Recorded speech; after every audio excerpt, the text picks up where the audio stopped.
జమ్మూ కాశ్మీర్లోని పెహల్గామ్ లో జరిగిన ఉగ్రదాడి గురించి ఈ పాటికే మీ అందరికీ తెలిసే ఉంటుంది. దాదాపు 28 మంది అమాయకులని దారుణంగా చంపేశారు. బలవంతంగా వాళ్ళ మతాన్ని కనుక్కొని వాళ్ళు హిందువులని తెలిసిన తరువాత క్రూరంగా చంపేయడం జరిగింది. ఒక్కసారి మానవత్వంతో ఆలోచించి చూడండి.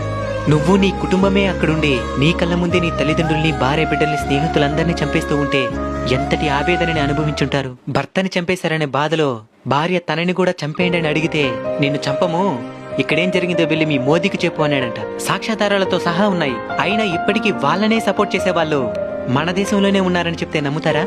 బ్రతికేది భారతదేశంలో, పొగిడేది పాకిస్తాన్ని. మీ అందరికీ టైం దగ్గర పడింది.